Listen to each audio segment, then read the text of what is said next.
1 Samuel chapter 6. The ark is returned. The ark of the Lord had been in the land of the Philistines 7 months. When they summoned priests and diviners to ask, "What shall we do with the ark of the Lord? Tell us what we should send back with it." They replied, "If you intend to send back the ark of the God of Israel, you must not send it alone, but must, by all means, make amends to God through a reparation offering. Then you will be healed, and will learn why God continues to afflict you." When asked further what reparation offering should be our amends to God, they replied, 5 golden tumors and 5 golden mice, to correspond to the number of Philistine leaders. Since the same plague has struck all of you and your leaders, therefore, make images of the tumors and of the mice that are devastating your land, and so give glory to the God of Israel. Perhaps then God will lift his hand from you, your gods, and your land. Why should you become stubborn, the way the Egyptians and Pharaoh were stubborn? Was it not after he had dealt ruthlessly with them that the Israelites were released and departed? So now set to work and make a new cart. Then take 2 milk cows that have not borne the yoke, hitch them to the cart, but drive their calves indoors away from them. You shall next take the ark of the Lord and place it on the cart, putting the golden articles that you are offering as reparation for your guilt in a box beside it. Start it on its way, and let it go. Then watch. If it goes up to Beth Shemesh, along the route to the Lord's territory, then it was the Lord who brought this great calamity upon us. If not, we will know that it was not the Lord's hand, but a bad turn that struck us. The ark in Beth Shemesh. They acted upon this advice. Taking 2 milk cows, they hitched them to the cart, but shut up their calves indoors.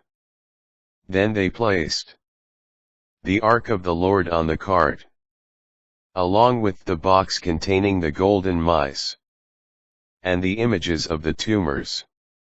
The cows went straight for the route to Beth Shemesh, and continued along this road, mooing as they went, turning neither right nor left. The Philistine leaders followed them as far as the border of Beth Shemesh. The people of Beth Shemesh were harvesting the wheat in the valley. They looked up and rejoiced when they saw the ark. The cart came to the field of Joshua the Beth Shemite and stopped there, at a large stone in the field. The wood of the cart was split up, and the cows were offered as a burnt offering to the Lord. The Levites, meanwhile, had taken down the ark of God, and the box beside it, with the golden articles, and had placed them on the great stone.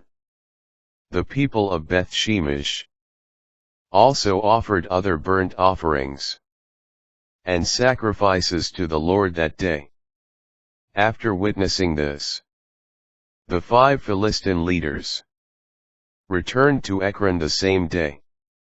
The golden tumors the Philistines sent back as a reparation offering to the Lord were as follows: 1 for Ashdod, 1 for Gaza, 1 for Ashkelon, 1 for Gath, and 1 for Ekron. The golden mice, however, corresponded to the number of all the cities of the Philistines belonging to the 5 leaders, including fortified cities and open villages.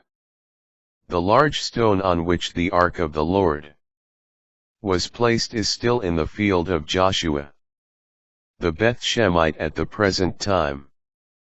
Penalty for irreverence. The descendants of Jeconiah did not join in the celebration with the inhabitants of Beth Shemesh when they saw the ark of the Lord, and 70 of them were struck down. The people mourned over this great calamity, which the Lord had inflicted upon them. The men of Beth Shemesh asked, "Who can stand in the presence of the Lord, this holy God? To whom can the ark go so that we are rid of it?" They then sent messengers to the inhabitants of Kiriath-Jearim, saying, "The Philistines have returned the ark of the Lord. Come down and get it."